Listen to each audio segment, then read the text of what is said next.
दिल्ली शराब घोटाले केस में मुख्यमंत्री अरविंद केजरीवाल की गिरफ्तारी को करीब 2 महीने होने वाले हैं, मगर अब तक उन्हें राहत नहीं मिल पाई। हालांकि सुप्रीम कोर्ट की टिप्पणी से ये संकेत जरूर मिले हैं कि अरविंद केजरीवाल को थोड़ी राहत मिल सकती है और नहीं भी। दरअसल अरविंद केजरीवाल को ईडी ने 21 मार्च को गिरफ्तार किया था और तब से वो तिहाड़ जेल में बंद हैं। आबकारी नीति से जुड़े मनी लॉन्ड्रिंग मामले में गिरफ्तार अरविंद केजरीवाल ने अपनी गिरफ्तारी को सुप्रीम कोर्ट में चुनौती दी है, जिस पर अब कल यानी कि 7 मई को सुनवाई होने वाली है। अरविंद केजरीवाल की गिरफ्तारी के करीब 43 दिन बाद राहत की उम्मीद देते हुए सुप्रीम कोर्ट ने शुक्रवार को ईडी से कहा कि वो दिल्ली में लोकसभा चुनाव के मद्देनजर उनकी अंतरिम जमानत याचिका पर 7 मई को दलील सुनने पर विचार कर सकता है और एजेंसी इसके लिए तैयार रहे।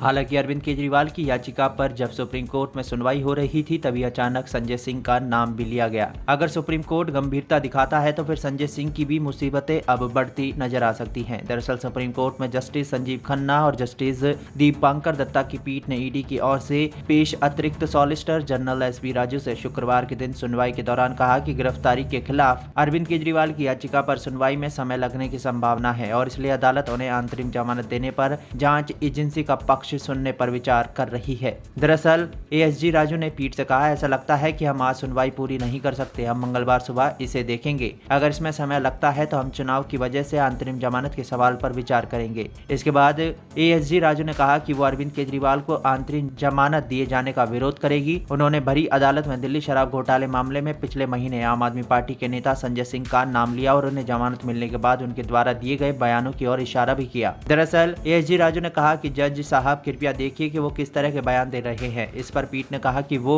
एजेंसी को पीठ की मंशा से अवगत करा रही है ताकि 7 मई को जब अंतरिम जमानत का मुद्दा आए तो वो चौंके नहीं। पीठ ने कहा, हम सिर्फ कह रहे हैं कि हम अंतरिम जमानत पर सुनवाई करेंगे और ये नहीं कह रहे कि हम अंतरिम जमानत देंगे। हम अंतरिम जमानत दे भी सकते हैं और नहीं भी दे सकते। उसने अरविंद केजरीवाल की ओर से पक्ष रख रहे वरिष्ठ अधिवक्ता अभिषेक मन्नू सिंघवी से कहा, एक चीज और, कृपया निर्देश भी लीजिए क्योंकि वो जिस पद पर है, क्या उन्हें आधिकारिक फाइलों पर हस्ताक्षर करने चाहिए या नहीं करने चाहिए। सुनवाई के दौरान सिंघवी ने पीठ को सूचित किया कि 16 मार्च को चुनाव की घोषणा की जाएगी और 21 मार्च को केजरीवाल को ईडी ने उसके पास पिछले साल जुलाई से उपलब्ध बयानों और सामग्रियों के आधार पर गिरफ्तार कर लिया। पीठ ने अभिषेक मन्नू सिंघवी से पूछा कि दिल्ली में चुनाव कब होने हैं, जिस पर वरिष्ठ अधिवक्ता ने जवाब दिया कि राष्ट्रीय राजधानी में 23 मार्च को प्रचार थम जाएंगे और 25 मई को मतदान होगा। शीर्ष अदालत ने सिंघवी की इन दलीलों की भी आलोचना की। राजनीतिक दल होने के नाते आप धन शोधन रोकथाम कानून की धारा 70 के दायरे में नहीं आएगी जो कंपनी के अपराधों से संबंधित है। पीठ ने कहा कि आपकी दलीलों को स्वीकार करना मुश्किल है। बता दें कि सुप्रीम कोर्ट ने 15 अप्रैल को ईडी को नोटिस जारी किया था और अरविंद केजरीवाल की याचिका पर जवाब देने को कहा था। इससे पहले 9 अप्रैल को दिल्ली हाईकोर्ट ने अरविंद केजरीवाल की गिरफ्तारी को बरकरार रखते हुए कहा था कि ये गैर कानूनी नहीं है और अरविंद केजरीवाल को बार बार जारी समन की अवहेलना करना और जांच में शामिल नहीं होने के बाद ईडी के पास बहुत कम विकल्प बचा था।